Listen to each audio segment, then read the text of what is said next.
بسم اللہ الرحمن الرحیم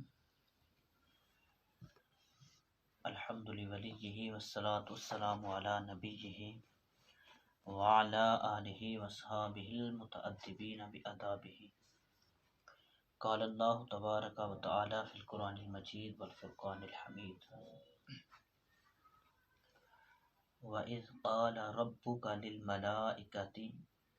إِنِّي جَاعِلٌ فِي الْأَرْضِ خَلِيفَةً قالوا أتجعل فيها من يفسد فيها ويسفك الدماء ونحن نسبح بحمدك ونقدس لك قال إني أعلم ما لا تعلمون وَإِذْ قَالَ اور جب فرمایا ربو کا آپ کے رب نے للملائکتی فرشتوں کے لیے انی بے شک میں جائلن بنانے والا ہوں فی الارض زمین میں خلیفہ نائب جانشین قالو فرشتوں نے کہا اتجعلو کیا تو بنائے گا فیہا اس میں من یفسد جو فساد کرے گا فیہا اس زمین میں وَيَسْفِكُ الدِّمَاءَ اور بہائے گا خون ریزی کرے گا وَنَحْنُ اور ہم نُسَبِّحُ تسبیح کرتے ہیں بِحَمْدِکَ تیری تعریف کے ساتھ وَنُقَدِّسُ لَكَ اور ہم پاکی بیان کرتے ہیں تیرے لیے قال اللہ رب العالمین نے فرمایا انی اعلم ما لا تعلمون کہ بے شک میں اعلم زیادہ جانتا ہوں ما لا تعلمون جو تم نہیں جانتے اور یاد کرو جب تمہارے رب نے فرشتوں سے فرمایا میں زمین میں اپنا نائب بنانے والا ہوں تو انہوں نے عرض کیا کیا تو زمین میں اسے نائب بنائے گا جو اس میں فساد پھیلائے گا اور خون بہائے گا حالانکہ ہم تیری حمد کرتے ہوئے تیری تسبیح کرتے ہیں اور تیری پاکی بیان کرتے ہیں فرمایا بے شک میں وہ جانتا ہوں جو تم نہیں جانتے یہاں پر وہ مشہور و معروف واقعہ حضرت آدم علیہ السلام کا ہے اس کا اللہ رب العالمین نے ذکر فرمایا واقعے کا خلاصہ میں عرض کر دیتا ہوں اللہ تعالیٰ نے حضرت آدم علیہ السلام کی تخلیق سے پہلے فرشتوں سے فرمایا کہ میں زمین میں خلیفہ بنانے والا ہوں اس پر فرشتوں نے عرض کی کہ اللہ عز و جل کیا تو زمین میں اس کو نائب بنائے گا جو اس میں فساد پھیلائے گا اور خون بہائے گا حالانکہ ہم ہر وقت تیری تسبیح و تحمید کرتے ہیں اور یعنی کہ مطلب یہ تھا کہ تیری خلافت کے مستحق ہم ہیں تو اللہ تعالیٰ نے فرمایا جو مجھے معلوم ہے وہ تمہیں معلوم نہیں پھر اللہ رب العالمین نے حضرت آدم علیہ السلام کو پیدا کیا ان کی تخلیق کے بعد انہیں تمام چیزوں کے نام سکھا دیے اور پھر ان چیزوں کو فرشتوں کے سامنے پیش کر کے فرمایا کہ اگر تم اس بات میں سچے ہو کہ تم ہی خلافت کے مستحق ہو تو ان چیزوں کے نام بتاؤ فرشتوں نے یہ سن کر عرض کی کہ اے اللہ ہمیں تو صرف اتنا علم ہے جتنا تو نے ہمیں سکھا دیا ہے ساری علم و حکمت تو تیرے پاس ہے پھر اللہ تعالیٰ نے حضرت آدم علیہ السلام سے فرمایا اے آدم تم انہیں ان تمام اشیاء کے نام بتا دو جب حضرت آدم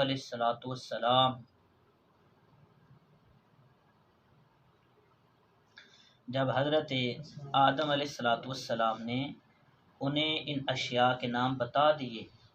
تو اللہ رب العالمین نے فرمایا کہ اے فرشتو کیا میں نے تمہیں نہ کہا تھا کہ میں آسمانوں اور زمین کی تمام چھپی چیزیں جانتا ہوں اور میں تمہاری ظاہر اور پوشیدہ باتوں کو خوب جانتا ہوں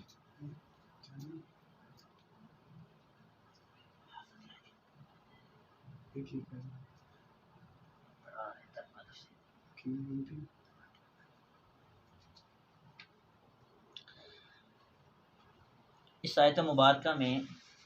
اللہ رب العالمین نے زمین میں اپنا نائب بنانے کا حکم ارشاد فرمایا، خلیفہ کا لفظ استعمال فرمایا، تو خلیفہ اسے کہتے ہیں جو احکامات جاری کرنے اور دیگر اختیارات میں اصل کا نائب ہوتا ہے۔ اگرچہ تمام انبیاء علیہ الصلاۃ والسلام اللہ تعالیٰ کے خلیفہ ہیں، لیکن یہاں خلیفہ سے مراد حضرت آدم علیہ الصلاۃ والسلام مراد ہیں، اور فرشتوں کو حضرت آدم علیہ الصلاۃ والسلام کی خلافت کی خبر اس لیے دی گئی کہ وہ ان کے خلیفہ بنائے جانے کی حکمت دریافت کریں، اور ان پر خلیفہ کی عظمت و شان ظاہر ہو کہ ان کو پیدائش سے پہلے ہی خلیفہ کا لقب عطا کر دیا گیا اور آسمان والوں کو ان کی پیدائش کی بشارت دی گئی۔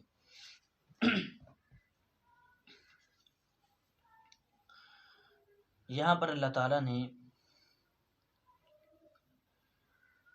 جو کلام فرمایا وہ اس طرح ہے کہ جس طرح اللہ عز و جل نے فرشتوں سے مشورے کا انداز اپنایا ہو، لیکن یاد رہے کہ اللہ تعالیٰ اس سے پاک ہے کہ اس کو کسی سے مشورہ کی حاجت ہو۔ البتہ یہاں خلیفہ بنانے کی خبر فرشتوں کو ظاہری طور پر مشورے کے انداز میں دی گئی۔ اس سے اشارتاً معلوم ہوتا ہے کہ کوئی اہم کام کرنے سے پہلے اپنے ماتحت افراد سے مشورہ کر لیا جائے، تاکہ اس کام سے متعلق ان کے ذہن میں کوئی خلش ہو تو اس کا ازالہ ہو جائے، یا کوئی ایسی مفید رائے مل جائے جس سے وہ کام مزید بہتر انداز سے ہو جائے۔ تو اللہ تعالیٰ نے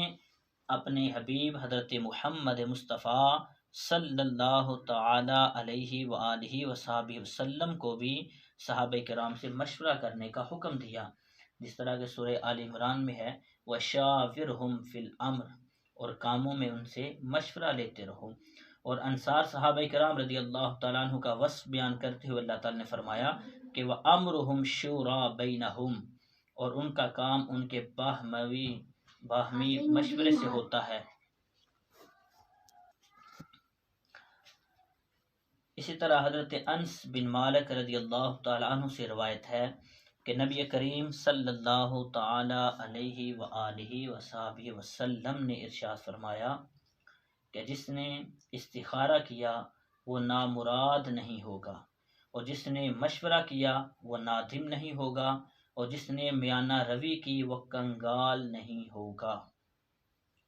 یہ المعجم اوسط کے اندر حدیث مبارکہ ہے، یعنی ہمیں مشورہ دینے کا حکم ارشاد فرمایا گیا۔ تو یہاں پر جو فرشتوں نے کہا کہ اتجعل فیہا من یفسد فیہا، کہ یا اللہ تو اسے نائب بنائے گا جو زمین میں جا کے فساد کرے گا، خون ریزی کرے گا، تو اس کلام سے فرشتوں کا مقصد اعتراض کرنا نہ تھا، بلکہ اس سے اپنے تعجب کا اظہار اور خلیفہ بنانے کی حکمت دریافت کرنا تھا، اور انسانوں کی طرف فساد پھیلانے کی جو انہوں نے نسبت کی،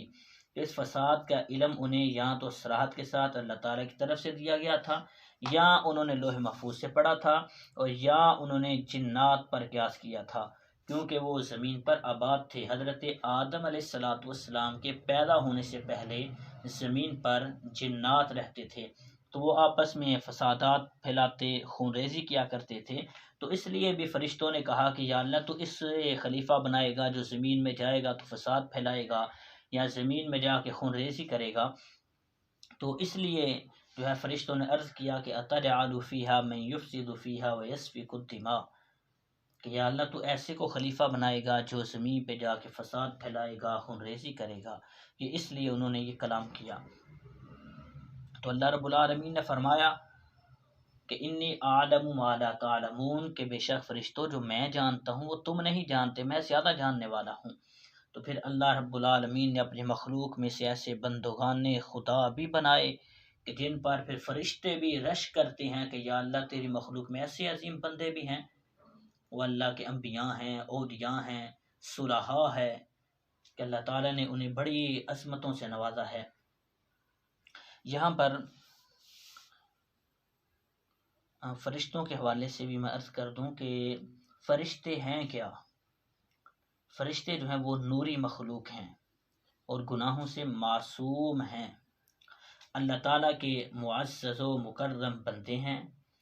کھانے پینے اور مرد یا عورت ہونے سے پاک ہیں۔ فرشتے اللہ تعالیٰ کی نوری مخلوق ہیں اور وہ وہی کام کرتے ہیں جن کا انہیں حکم دیا جاتا ہے. لا یعصون اللہ ما امرہم ویفعلون ما یؤمرون. فرشتوں کی یہ شان ہے کہ وہ کوئی جو ہے گناہ نہیں کرتے اور وہی کام کرتے ہیں جن کا اللہ رب العالمین انہیں حکم عطا فرماتا ہے. پھر اللہ رب العالمین نے ارشاد فرمایا وَعَلَّمَ آدَمَ الْأَسْمَاءَ كُلَّهَا ثُمَّ عَرَضَهُمْ عَلَى الْمَلَائِكَةِ فَقَالَ أَنْبِئُونِي بِأَسْمَاءِ هَؤُلَاءِ إِن كُنتُمْ صَادِقِينَ. فرمایا وَعَلَّمَ اور سکھائے آدم حضرت آدم علیہ السلام کو الاسماء نام کلہا تمام اشیاء کے ثم پھر عرضہم پیش کیا ہم ان کو علی الملائکتی فرشتوں پر فقالا تو پس فرمایا انبئونی خبر دو تم مجھے باسمائی ان کے ناموں کی ہاؤلائی ان کنتم صادقین ان کے ناموں کی تم مجھے خبر دو اگر تم سچے ہو. یہ اللہ رب العالمین نے فرشتوں سے فرمایا. تو فرشتوں نے کیا عرض کی قالو انہوں نے کہا سبحانکا کہ تو پاک ہے لا علم لنا نہیں ہے ہمارے لیے علم الا ما علمتنا مگر جو تو نے ہمیں سکھایا ہے. ہمیں کچھ علم نہیں مگر جتنا تو نے ہمیں سکھایا ہمیں بس اس چیز کا علم ہے. انکا انت العلیم الحکیم بے شک تو علم والا ہے حکمت والا ہے جاننے والا ہے. اور اللہ تعالیٰ نے حضرت آدم علیہ السلام کو تمام اشیاء کے نام سکھا دیے. پھر ان سب اشیاء کو فرشتوں کے سامنے پیش کر کے فرمایا اگر تم سچے ہو تو ان کے نام بتاؤ.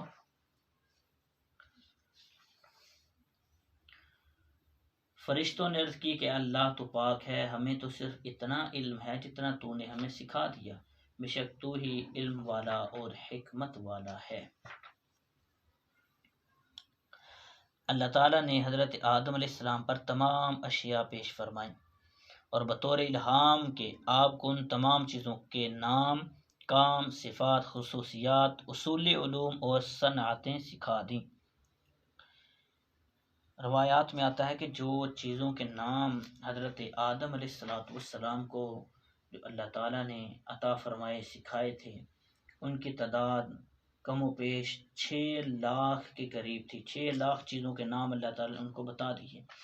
جو جوڑا جوڑا ہیں تو ان کے جوڑا جوڑا کر کے نام بتا دیے کہ یہ پیالہ ہے اور یہ پیالی ہے. اس طرح سے ہر چیز کے نام اللہ تعالیٰ نے ہر چیز ان کے سامنے پیش کی اور ہر چیز کا نام اللہ تعالیٰ نے انہیں سکھا دیا.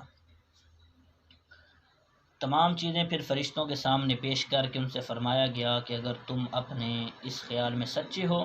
کہ تم سے زیادہ علم والی کوئی مخلوق نہیں اور خلافت کے تم ہی مستحق ہو تو مجھے ان چیزوں کے نام بتاؤ. لیکن فرشتوں نے جو ہے اس پر اللہ تعالیٰ کی بارگاہ میں کہا کہ قالوا سبحانک لا علم لنا الا ما علمتنا انک انت العلیم الحکیم کہ مولا تو پاک ہے ہمارے لیے تو صرف اتنا علم ہے جو تو نے ہمیں سکھا دیا ہے. تو یہاں پر اس آیت مبارکہ میں اللہ تعالیٰ نے حضرت آدم علیہ السلام کے فرشتوں پر افضل ہونے کا جو سبب بیان کیا ہے جو سبب ظاہر کیا ہے وہ علم ہے کہ اللہ تعالیٰ نے حضرت آدم علیہ السلام کو علم عطا فرمایا تو فرمایا حضرت آدم علیہ السلام تم سے افضل بھی ہیں تم سے اعلیٰ بھی ہیں. تو اس سے معلوم ہوا کہ علم جو ہے وہ خلوتوں اور تنہائیوں کی عبادت سے افضل ہے. حضرت ابو ذر رضی اللہ تعالیٰ عنہ فرماتے ہیں کہ حضور پر نور شافع یوم النشور احمد مجتبی جناب محمد مصطفیٰ صلی اللہ تعالی علیہ وآلہ وصحبہ وسلم کا فرمان عالی شان ہے. مدینہ کے تاجدار صلی اللہ تعالی علیہ وآلہ وسلم نے حضرت ابو ذر سے فرمایا کہ ابو ذر تمہارا اس حال میں صبح کرنا کہ تم نے اللہ کی کتاب سے ایک آیت سیکھی ہو قرآن سے ایک آیت سیکھی ہو فرمایا یہ تمہارے لیے 100 رکعت نفل پڑھنے سے بہتر ہے. اور تمہارا اس حال میں صبح کرنا کہ تم نے علم کا ایک باب سیکھا ہو فرمایا جس پر عمل کیا گیا ہو یا نہ کیا گیا ہو تو یہ تمہارے لیے 1000 نوافل پڑھنے سے بہتر ہے. حضرت حذیفہ بن یمان رضی اللہ تعالیٰ عنہ سے روایت ہے نبی کریم صلی اللہ تعالی علیہ وآلہ وسلم نے ارشاد فرمایا کہ علم کی فضیلت عبادت کی فضیلت سے زیادہ ہے، علم کی فضیلت عبادت کی فضیلت سے زیادہ ہے، اور تمہارے دین کی بلائی فرمایا تقوی اختیار کرنے میں ہے۔ یعنی علم حاصل کرنا، علم کی جو فضیلت ہے وہ عبادت کرنے سے کئی درجے زیادہ ہے، کیونکہ ایک بندہ وہ ہے جو صرف نماز پڑھ رہا ہے، روزہ رکھتا ہے، حج کرتا ہے، لیکن اسے علم نہیں ہے، علم نہیں ہے، ساری رات جا کر اللہ تعالیٰ کی عبادت کرتا ہے، دن کو روزہ بھی رکھتا ہے، عبادتوں میں اس کی ساری زندگی گزر رہی ہے، لیکن اس کے پاس علم نہیں ہے کہ نماز پڑھنے کا اصل طریقہ کیا ہے، نماز کے احکامات کیا ہیں، نماز کے فرائض کیا ہیں، نماز کے واجبات کیا ہیں، نماز کی سنتیں کیا ہیں، یہ چیزیں اور دیگر دوسری چیزوں کا اس بندے کو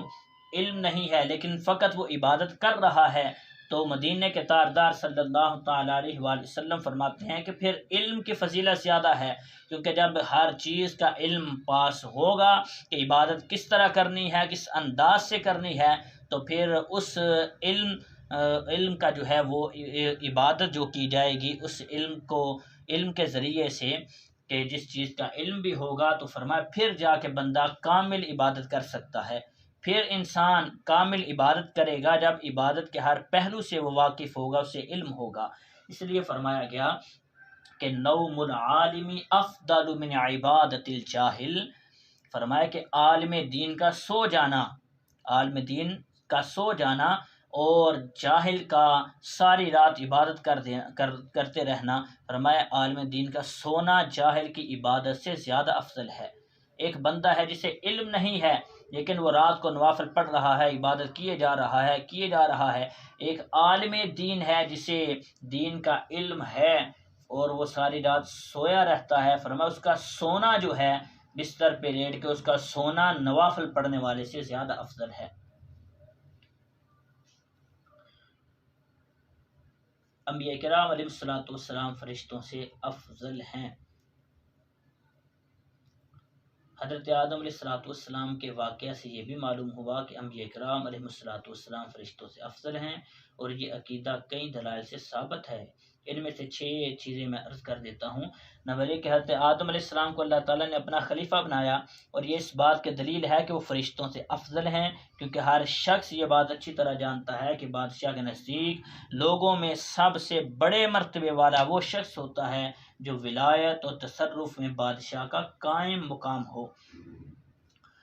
اور اسی طرح حضرت آدم علیہ السلام فرشتوں سے زیادہ علم رکھنے والے ہیں، تو جسے زیادہ علم ہو وہ افضل ہوتا ہے، کیونکہ اللہ تعالیٰ نے فرمایا قُلْ هَلْ يَسْتَوِي الَّذِينَ يَعْلَمُونَ وَالَّذِينَ لَا يَعْلَمُونَ، کہ محبوب آپ فرما دیں کہ کیا علم والے اور بے علم کیا یہ برابر ہو سکتے ہیں؟ فرمایا یہ ہرگز برابر نہیں ہو سکتے۔ تو اس طرح علم کی وجہ سے حضرت آدم علیہ السلام فرشتوں سے افضل ہوئے، اور فرمایا اللہ تعالیٰ نے فرشتوں کو یہ حکم دیا کہ وہ حضرت آدم علیہ السلام کو سجدہ کریں۔ اس سے معلوم ہوا کہ وہ فرشتوں سے افضل ہیں، کیونکہ سجدے میں انتہائی تواضع ہوتی ہے، عاجزی ہوتی ہے، اور کسی کے سامنے انتہائی عاجزی وہی کرے گا جو اس سے کم مرتبے والا ہو۔ تو حضرت آدم علیہ السلام فرشتوں سے افضل بھی ہیں۔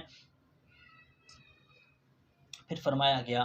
ان اللہ اصطفیٰ آدم و نوح و آل ابراہیم و آل عمران علی العالمین، کہ بے شک اللہ نے آدم اور نوح اور حضرت ابراہیم علیہ السلام کی اولاد اور حضرت عمران کی اولاد کو سارے جہان والوں پر چن لیا ہے۔ جس کا مطلب یہ ہے کہ اللہ تعالیٰ نے ان تمام انبیاء کرام علیہ الصلوۃ والسلام کو تمام مخلوقات پر چن لیا، کیونکہ مخلوقات میں فرشتے بھی داخل ہیں، اس لیے ان پر بھی انبیاء کرام علیہ الصلوۃ والسلام کو چنا گیا، انتخاب کیا گیا، لہذا انبیاء کرام فرشتوں سے افضل ہوئے۔ پھر اللہ تعالیٰ نے اپنے حبیب علیہ الصلوۃ والسلام کے بارے ارشاد فرمایا وما ارسلناک الا رحمۃ للعالمین، فرمایا گیا کہ اور ہم نے تمہیں تمام جہانوں کے لیے رحمت بنا کر بھیجا ہے، چونکہ عالمین جہانوں میں فرشتے بھی داخل ہیں، اس لیے رسول کریم صلی اللہ علیہ وسلم فرشتوں کے لیے بھی رحمت ہوئے، اور جب آپ صلی اللہ علیہ وسلم فرشتوں کے لیے رحمت مطلق ہیں تو یقیناً ان سے افضل بھی ہیں۔ تو اس سے پتہ چلا انبیاء کرام فرشتوں سے افضل ہوتے ہیں۔ اسی طرح حضرت ابو سعید خدری رضی اللہ تعالیٰ عنہ سے روایت ہے، نبی کریم صلی اللہ علیہ وسلم نے فرمایا کہ میرے 2 وزیر آسمانوں میں ہیں، 2 وزیر زمین میں ہیں۔ فرمایا آسمانوں میں میرے 2 وزیر حضرت جبریل امین اور حضرت میکائیل علیہ السلام ہیں، اور زمین میں میرے جو 2 وزیر ہیں، فرمایا ان میں ایک میرا یار صدیق اکبر ہے، دوسرا عمر فاروق رضی اللہ تعالیٰ عنہ کی ذات ہے۔ تو اس حدیث پاک سے معلوم ہوا کہ حضور پر نور شافی یوم النشور صلی اللہ علیہ وآلہ وسلم بادشاہ کی طرح ہیں، اور حضرت جبریل اور حضرت میکائیل علیہ السلام دونوں ان کے وزیروں کی طرح ہیں، اور چونکہ بادشاہ وزیر سے افضل ہوتا ہے اس لیے ثابت ہوا کہ حضور صلی اللہ علیہ وآلہ وسلم فرشتوں سے افضل ہیں، اور اس سے یہ بات بھی ثابت ہوئی کہ مصطفیٰ کریم علیہ السلام کے 2 وزیر آسمانوں میں 2 وزیر زمینوں میں ہیں، تو اس سے مصطفیٰ کریم علیہ السلام کی سلطنت کا پتہ چلتا ہے کہ اللہ رب العالمین نے اپنے محبوب کو بادشاہ بنایا ہے، اور ایسی بادشاہی عطا فرمائی ہے، ایسا کرم فرمایا ہے۔ مصطفیٰ کی بادشاہی ایسی ہے کہ جو آسمانوں پر بھی ہے، زمینوں پر بھی ہے۔ رب العالمین نے مصطفیٰ کریم علیہ السلام کو زمینوں کا بھی بادشاہ بنا دیا ہے، آسمان والوں کا بھی بادشاہ بنا دیا ہے۔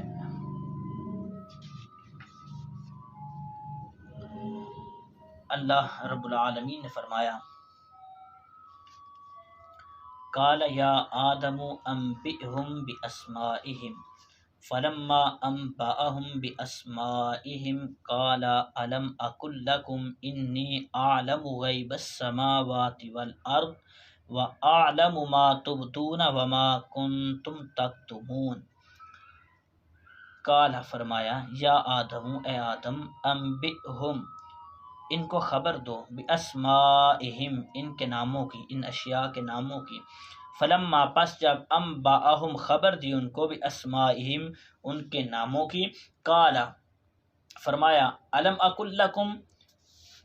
علم کیا میں نے نہیں کہا تھا تم سے، انی اعلم بے شک میں زیادہ جانتا ہوں، غیب السماوات والارض جو کچھ آسمانوں میں ہے جو کچھ زمینوں میں ہے، واعلم ما تبدون وما کنتم تکتمون اور میں جانتا ہوں جو تم ظاہر کرتے ہو اور جو تم چھپاتے ہو۔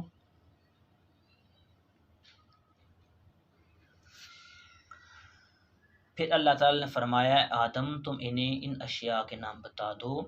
تو جب حضرت آدم علیہ السلام نے انہیں ان تمام چیزوں کے نام بتا دیے تو اللہ تعالیٰ نے فرشتوں سے فرمایا کیا میں نے تمہیں نہیں کہا تھا کہ میں آسمانوں اور زمین کی تمام چھپی چیزیں جانتا ہوں، اور میں جانتا ہوں جو کچھ تم ظاہر کرتے ہو جو کچھ تم چھپاتے ہو۔ فرشتوں نے جو بات ظاہر کی تھی وہ یہ تھی کہ انسان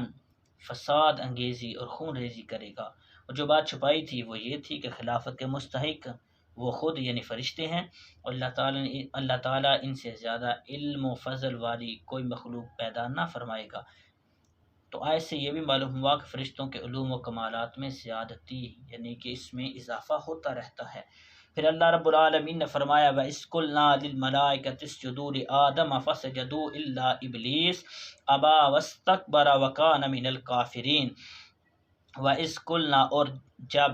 قلنا ہم نے فرمایا للملائکتی فرشتوں کے لیے اسجدو تم سجدہ کرو لآدم حضرت آدم علیہ السلام کو، فسجدو پس انہوں نے سجدہ کیا، الا ابلیس سوائے ابلیس کے، ابا اس نے انکار کیا، واستکبر اور غرور کیا، وکان من الکافرین اور وہ کافر ہو گیا۔ اور یاد کرو جب ہم نے فرشتوں کو حکم دیا کہ حضرت آدم کو سجدہ کرو تو ابلیس کے علاوہ سب نے سجدہ کیا، اس نے انکار کیا اور تکبر کیا اور وہ کافر ہو گیا۔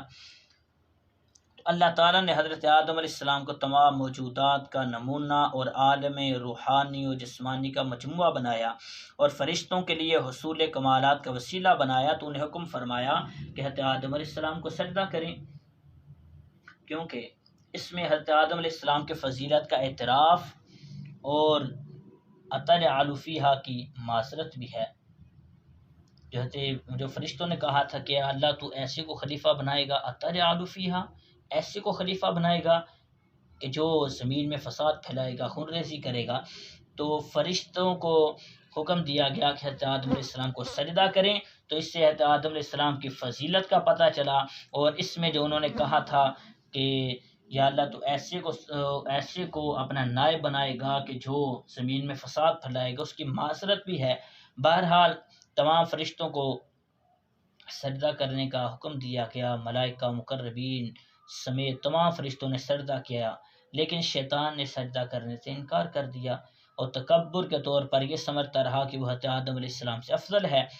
اور اس جیسے انتہائی عبادت گزار فرشتوں کے استاد مقرب بارگاہ الہی کو سجدہ کا حکم دینا حکمت کے خلاف ہے۔ اپنے اس باطل عقیدے حکم الہی سے انکار اور تعظیم نبی سے تکبر کی وجہ سے شیطان کافر ہو گیا۔ حضرت آدم علیہ السلام اور ابلیس کا واقعہ جو ہے وہ قرآن پاک کی تقریباً 7 صورتوں میں بیان کیا گیا ہے۔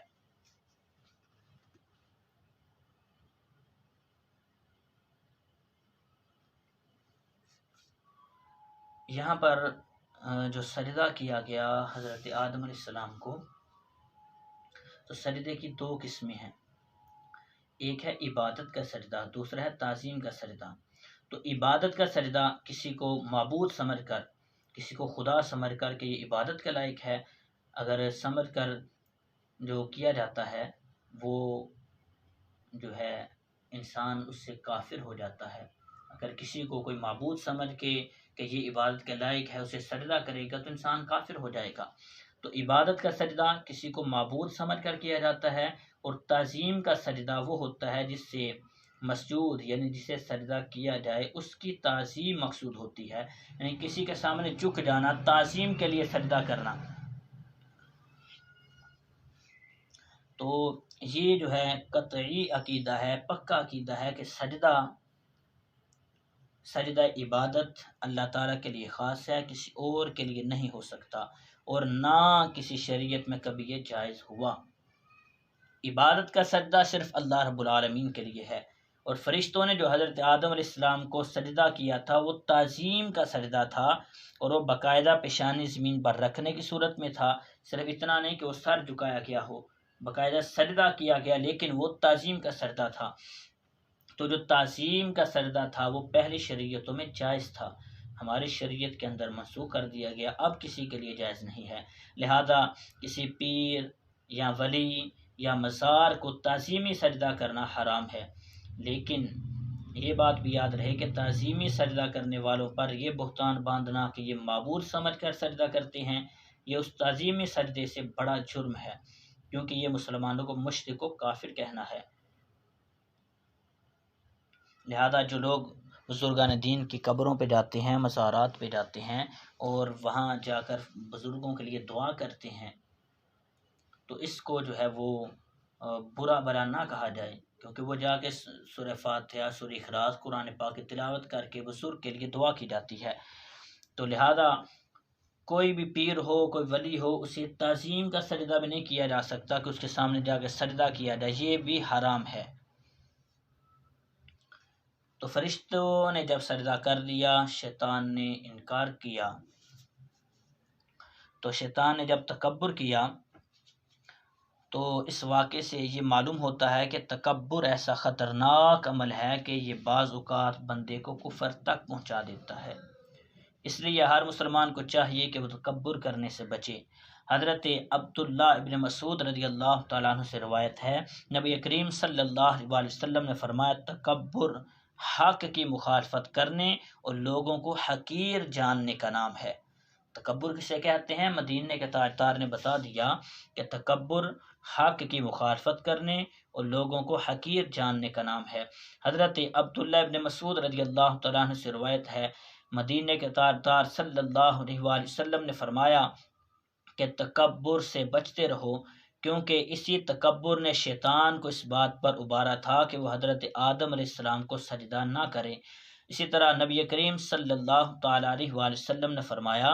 کہ آدمی دوسرے کے مقابلے میں اپنی ذات کو بلند سمجھتا رہتا ہے، یہاں تک کہ اسے تکبر کرنے والوں میں لکھ دیا جاتا ہے، پھر اسے وہی عذاب پہنچے گا جو تکبر کرنے والوں کو عذاب دیا جاتا ہے۔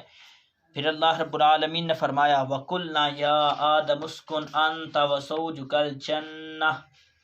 وَكُلَا مِنْهَا رَغَدًا حَيْثُ شِئْتُمَا ولا تقربا هذه الشجرة فتكونا من الظالمين فأزلهما الشيطان عنها فأخرجهما مما كان فيه وقلنا اهبطوا بعضكم لبعض عدو ولكم في الأرض مستقر ومتاع إلى حين وقلنا، اور ہم نے کہا، یا آدم اسکن، اے آدم علیہ السلام، اسکن ٹھہریے رہیں، انت آپ، وزوجک الجنہ اور آپ کی بیوی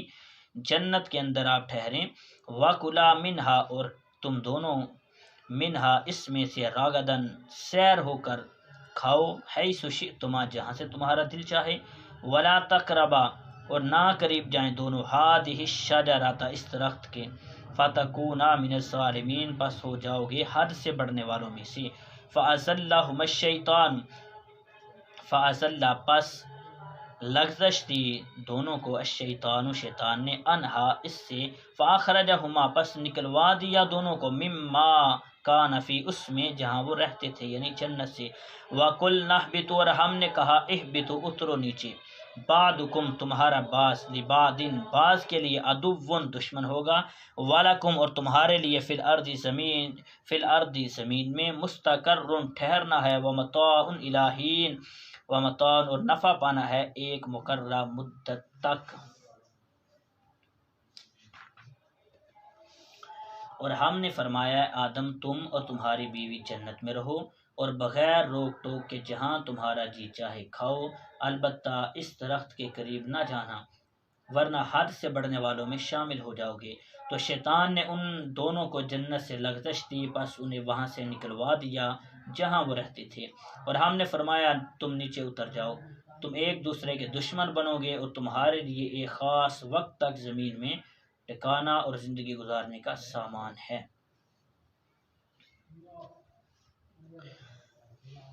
اس آیت مبارکہ میں حضرت آدم علیہ السلام اور حضرت حوا اور ابلیس کے واقعے کا جو ہے ذکر کیا گیا۔ اس کا خلاصہ یہ ہے کہ حضرت آدم علیہ السلام کو سجدہ نہ کرنے کی وجہ سے شیطان مردود ہوا تھا، لہذا وہ حضرت آدم علیہ السلام کو نقصان پہنچانے کی طاق میں رہا۔ اللہ تعالیٰ نے حضرت آدم علیہ السلام، حضرت حوا علیہ السلام سے فرمایا کہ جنت میں رہو، جہاں دل کرے بے روک ٹوک کھاؤ، البتہ اس درخت کے قریب نہ جانا۔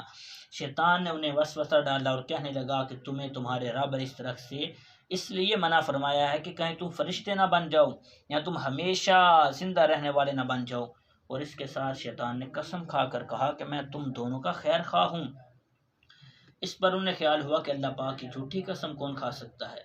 اس خیال سے حضرت حوا رضی اللہ تعالیٰ عنہ نے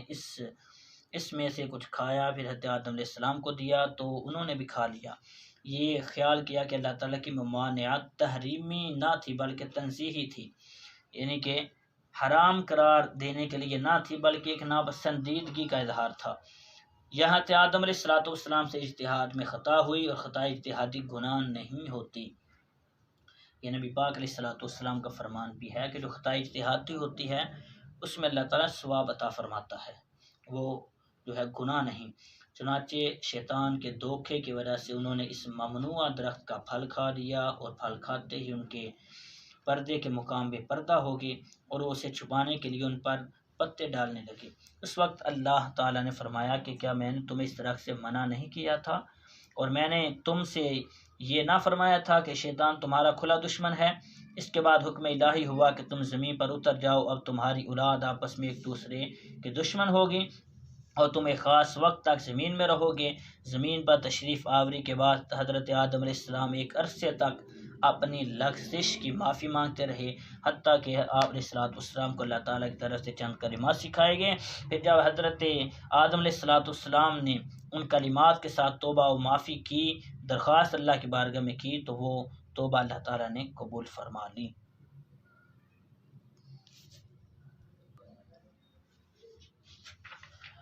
یہاں پر یہ واقعہ بڑا ہی تفصیل کے ساتھ جو ہے وہ بیان کرنے کا حامل ہے، لیکن یہ انشاءاللہ ہم اگلی مرتبہ جب ترجمہ قرآن میں آئے گا تو تفصیلاً بیان کریں گے۔ اللہ تعالیٰ نے انبیاء کرام علیہ السلام کو بے شمار فضیلتیں عطا فرمائی ہیں۔ حضرت آدم علیہ السلام فتلقى آدم من ربه کلمات فتاب علیہ انہ هو التواب الرحیم. فتلقى پس سیکھ لیے آدم، حضرت آدم علیہ السلام کو سکھائے من ربہ آپ کے رب نے،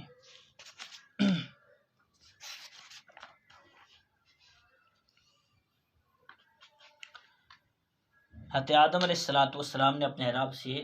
سیکھ لیے کلمات چند کلمات، فتاب علیہ تو بس ان کی توبہ قبول ہوئی، انہ هو التواب الرحیم بے شک اللہ تعالیٰ بہت زیادہ توبہ قبول فرمانے والا اور رحم کرنے والا اور مہربان ہے. تو یہاں پر فرمایا گیا اللہ تعالیٰ سے چند کلمات سیکھے. ایک روایات میں آتا ہے کہ وہ کلمات یہ تھے ربنا ظلمنا انفسنا وان لم تغفر لنا وترحمنا لنکونن من الخاسرین. یہ کلمات تھے. حضرت آدم علیہ السلام نے ان کلمات کے ذریعے توبہ اللہ تعالیٰ کی بارگاہ میں کی تو اللہ تعالیٰ نے توبہ قبول فرمائی. تو اور ایک اور روایات میں آتا ہے کہ آدم علیہ السلام کم و بیش 300 سال تک اللہ تعالیٰ کی بارگاہ میں روتے رہے، گڑ گڑاتے رہے اور اپنی لغزش کی معافی مانگتے رہے. 300 سال کے بعد حضرت آدم علیہ السلام کو خیال آیا کہ جب اللہ تعالیٰ نے ان کو پیدا فرمایا تھا، ان کے جسم میں روح ڈالی گئی، تو انہوں نے جب اوپر کی طرف دیکھا تو عرش اولیٰ پر اللہ کے نام کے ساتھ محمد مصطفیٰ کا نام لکھا ہوا ہے. تو حضرت آدم علیہ السلام نے کہا کہ جو اللہ کے نام کے ساتھ جس ہستی کا نام ہے یہ اللہ کے بڑے ہی عزیز محبوب مقرب بندے ہیں. تو حضرت آدم علیہ السلام نے میرے اور آپ کے لجپال نبی حضرت محمد مصطفیٰ صلی اللہ علیہ وسلم کا وسیلہ اللہ کی بارگاہ میں پیش کیا. تو اللہ رب العالمین نے مصطفیٰ کے نام کی برکت کی وجہ سے، مصطفیٰ کے وسیلے کی وجہ سے اللہ تعالیٰ نے حضرت آدم علیہ السلام کی توبہ کو قبول فرما لیا.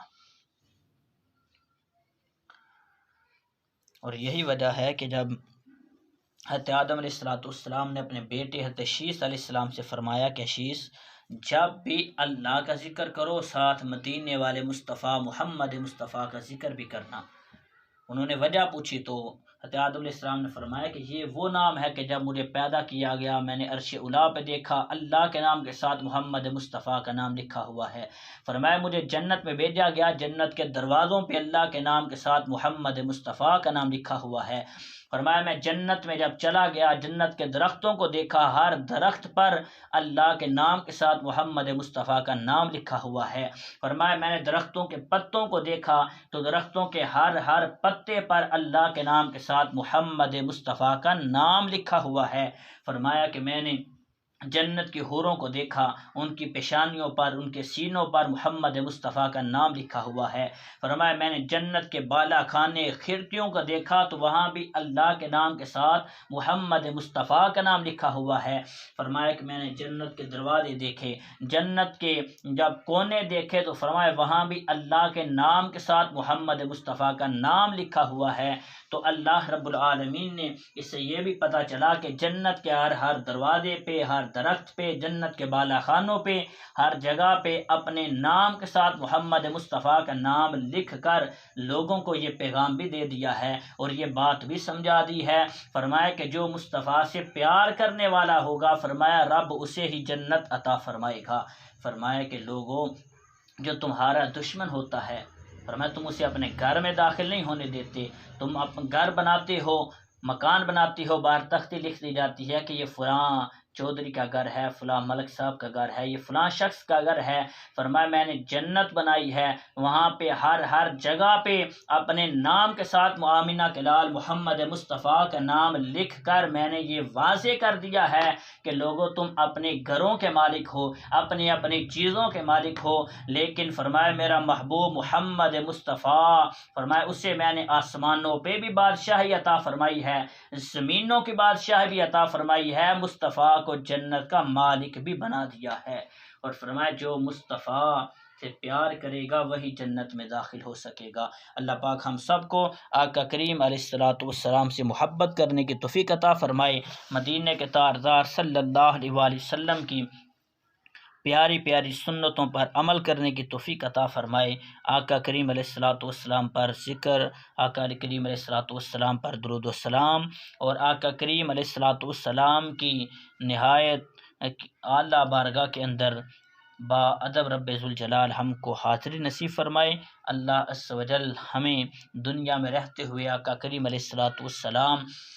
پر درود و سلام اور آقا کریم علیہ الصلوۃ والسلام کی محبت نصیب فرمائے، آقا کریم علیہ الصلوۃ والسلام کے اسوہ حسنہ پر عمل کرنے کی توفیق عطا فرمائے۔ اللہ رب العالمین ہمیں صحابہ کرام علیہم الرضوان کے نقش قدم پر چلنے کی توفیق عطا فرمائے۔ وما توفیقی الا باللہ۔